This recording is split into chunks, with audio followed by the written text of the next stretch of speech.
E aí pessoal, tudo bem com vocês? Eu me chamo Felipe, conhecido como L1, como vocês preferirem. E hoje, a bordo do Audi Q3 1.4 TFSI versão Prestige Plus, ano 2020, irei compartilhar com vocês como ele se comporta no uso urbano, no dia a dia, dentro da cidade. Para quem acompanha o canal há mais tempo, provavelmente já deva ter reconhecido o trajeto. E se você está chegando agora, primeiramente seja muito bem-vindo. Basicamente, esses testes que eu realizo, eu sempre faço o mesmo percurso para poder ter um parâmetro e até comparar com os outros carros. E essa é uma valeta que é ingrata, galera, porque dependendo da altura do carro, a ponta do para-choque fica com aquela marquinha de leve, porque ela realmente tem um baita relevo. E esse é o segundo teste que eu sempre costumo comentar sobre o ângulo de ataque, vão livre e o ângulo de saída. Nesse não tem muito em que inventar moda, porque é um carro mais altinho, inclusive é a categoria que vem agradando grande público, né? Esse carro tem como ângulo de ataque 19 graus, vão livre 140 milímetros e ângulo de saída 16 graus. Olhem só como esse farol em LED, o conjunto óptico desse carro é fantástico. Eu vou dar uma piscadela e também tem o auxiliar. Não sei se vocês conseguiram captar, mas vejam. O auxiliar neblina é integrado no próprio farol, no superior. Isso é bem interessante. Direção com assistência elétrica. Vou fazer essa manobra só para vocês checarem junto comigo. Ele tem tilt down, então quando você engata a marcha ré de forma automática, ele direciona o espelho do lado direito um pouquinho mais para baixo para você conseguir visualizar a guia. Câmera de ré com linhas direcionais, sensor de ré, aparece aqui no multimídia também. Olhem só, bem legal, né? Uma ótima qualidade. É que provavelmente vocês não conseguirão visualizar muito bem a imagem porque a GoPro não consegue focar. Freio de estacionamento eletrônico. Vou sair de uma maneira bem rápida. Olhem só esse detalhe da maçaneta, o design, a qualidade dos materiais do carro, sensacional. Só para vocês olharem junto comigo o tamanho do carro na vaga. Vejam, ele cresceu entre eixos, em dimensões de modo geral, inclusive no porta-malas. São 70 litros a mais comparado com a geração anterior, totalizando 530 litros. Ficou muito bem distribuído esse porta-malas.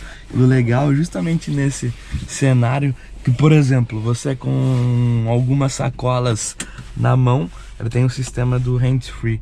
Então, você dando aquele chutinho por baixo, passando o pé por baixo do para-choque traseiro e dando uma recuada, ele faz a abertura da tampa do porta-malas.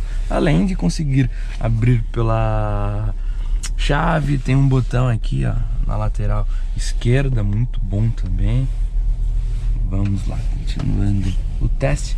Essa direção elétrica é muito leve. E olhem só que esse carro vem equipado belo 911 992 Cabriolet. Esse vai curtir o rolezinho de domingo, hein? Continuando, a direção elétrica é super leve e é bem progressiva. Dentro da cidade, tranquilaço, ainda mais observando que esse carro vem equipado com aro 18, pneus 235/55, então são rodas relativamente grandes, mas a qualidade da direção é fantástica. No meu gosto, ó, agrada muito isso daqui, porque ela dentro da cidade fica super leve e na rodovia ela fica mais pesadinha, mais durinha, além do que através do Drive Select você consegue alterar os modos de condução. Então tem Off-Road, que desliga o controle de estabilidade, Comfort, Auto, Dynamic, que é mais esportivo, e o Individual, que você consegue regular ali de acordo com o seu gosto. Eu até setei algumas configurações aqui no Individual, eu coloquei tudo no modo mais desportivo possível. Tela gráfica, conhecido como Virtual Cockpit, muito bacana, tem as principais informações, uma nitidez muito boa, mas não é tão personalizável quanto a dos carros mais completões, né? Os top de linha, os de categoria superiores. Ó, a galerinha correndo aí pela manhã, uma maratona. Então aqui através do botão V, ó, basicamente você consegue aumentar aqui os mostradores do RPM e do velocímetro. Basicamente ele dá um zoom, e aqui através dessa roldana você consegue ver algumas informações sobre data, hora, consumo instantâneo, distância percorrida e tudo mais. Multimídia muito boa também, espelhamento Apple CarPlay, Android Auto. Eu até deixei separado um trechinho de uma música, porque por mais que esse som não seja assinado, ele tem uma boa qualidade e os graves são muito bem acentuados. Olha só, ouçam.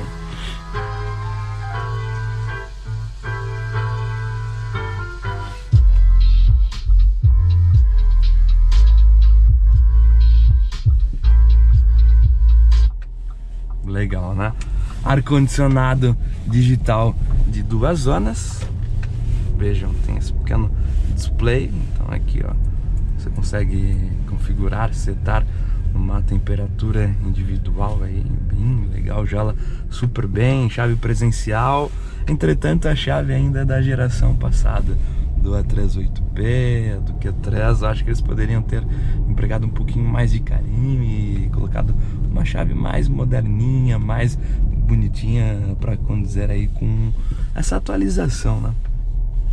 Outra coisa, 2 portas USB aqui na parte dianteira, além de uma tomada de 12 volts, 2 portas USB traseira com também uma tomada 12 volts. Esse carro para o dia a dia é bem confortável e por conta da altura é o que agrada o público, né? Esse é o principal ponto que diferencia os consumidores do Audi A3 e do Audi Q3. E o legal é que, por mais que esse carro seja altinho, ele tem um comportamento dinâmico muito bom. Para quem tiver curiosidade, eu deixarei linkado na descrição alguns vídeos que eu gravei a bordo do Q3, dando um passeio pelas estradinhas e rodovias, falando um pouco mais sobre o comportamento dinâmico. Ó, tranquilidade demais. Você não precisa ficar reduzindo tanta velocidade.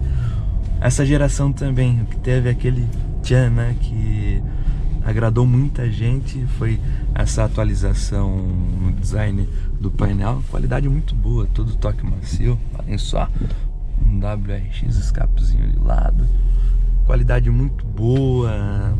Mas tem o outro lado, né? Muita gente ainda tem aquela discussão que fala, pô, acho que eles poderiam ter caprichado um pouquinho mais. Ainda mais observando que essa nova geração do A3 teve uma mudança bem drástica também no painel, e lá tem algumas soluções bem bacanas que não foram replicadas no Q3. Tem a gente que fala que parece muito o painel do Nivus, do Taos, do Polo. Então tem essa discussão toda.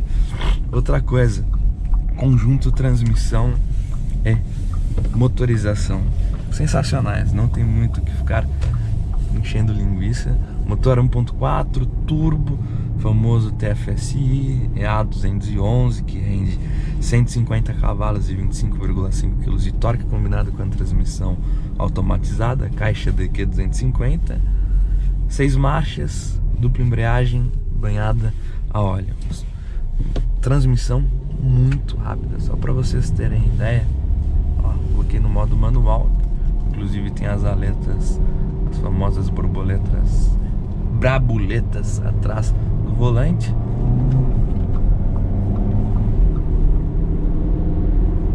vejam como o carro desempenha super bem. Como eu comentei nos outros vídeos, é um carro equilibrado. Não é aquele carro que tem, por exemplo, quando comparado com o Q3 2.0, que já é muito mais potente, que já tem toda aquela entrega. Esse eu posso dizer que é super equilibrado, porque você consegue aproveitar muito bem do consumo, que dentro da cidade esse carro só bebe gasolina. Então dentro da cidade você conseguirá fazer uma média de 9, coloquei de 8,5 a 10,5.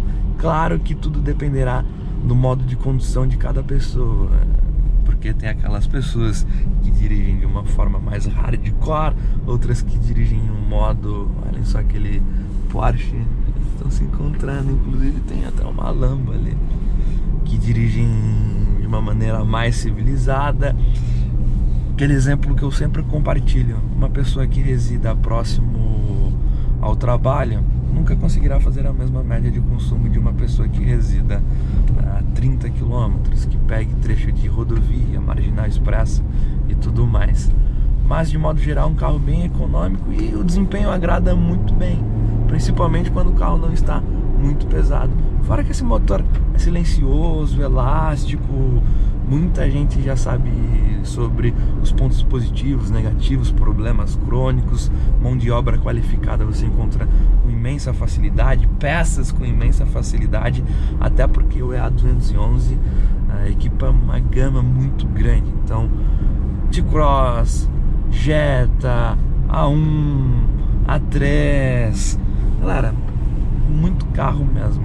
Então é um motor bem conhecido. E outro lado, para quem curte um pouquinho de preparação, consegue fazer algumas receitinhas bem legais que muda completamente o comportamento do carro também, e ainda continua prezando pela economia, todo esse equilíbrio, né? O motor, bloco em alumínio, injeção direta. Então, para quem é um pouquinho mais hardcore, consegue até fazer um Stage 3 e andar com uma potência semelhante a um Golf GTI original, certo? Então, acho que esses foram os principais pontos. Carro muito bom de ser utilizado no dia a dia. Na minha opinião, o tamanho ideal, porque não é aquele janjão. Eu até costumo brincar, ambos os carros são ótimos. Por exemplo, comparar o Q3 com o Tiguan, inclusive eles possuem o mesmo powertrain, plataforma MQB, motor 1.4. Às vezes, dependendo do ano, o câmbio tem uma certa mudança. Vou voltar para o D. Então, um grande ponto é que o Tiguan, para usar na cidade, quando comparado com o Q3, ele é bem maior, por conta da extensão do comprimento, né? E esse carro, por mais que ele tenha crescido, esteja um pouquinho mais bombadinho, imponente, ele tem um ótimo tamanho. Então, como vocês puderam ver, ainda consegue se adequar aos padrões das ruas brasileiras e das vagas. Então, você não terá tanta preocupação em frequentar determinados lugares por conta de estacionamento, ruas mais apertadas. Tem esse lado super positivo. E outra, conjunto sensacional, bem confortável, os bancos são bem confortáveis. Olhem só que maravilha, teto solar panorâmico, persiana de teto, carro super silencioso, borracha com vedação dupla, só para vocês terem ideia a diferença de ruído.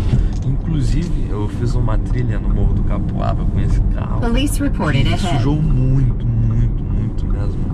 Mas, por conta dessas borrachas, o carro, ao abrir a porta, nada de sujeira, limpíssimo, pessoal.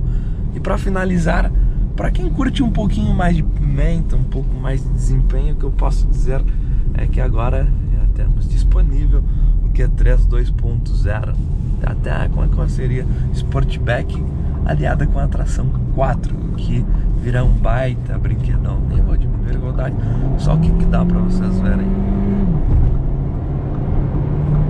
como o carro cresce. Viram essa retomada? O carro é super elástico, mas é claro que se você realmente curte um pouco mais de diversão, de potência e um conjunto da obra melhor, aí eu recomendo que parta pro Q3 2.0 Sportback da tração 4. E é isso, se você for o proprietário de um Audi Q3 ou tenha tido experiência com um, deixe a sua experiência e compartilhe conosco no campo dos comentários os pontos positivos e negativos, que com certeza ajudará bastante quem está na pesquisa. Certo? Então, para quem não é inscrito no canal, considere se inscrever. Para quem não me segue no Instagram, siga lá, @lipex no lugar do i, é o número 1. E até o próximo vídeo, valeu e falou. Fui!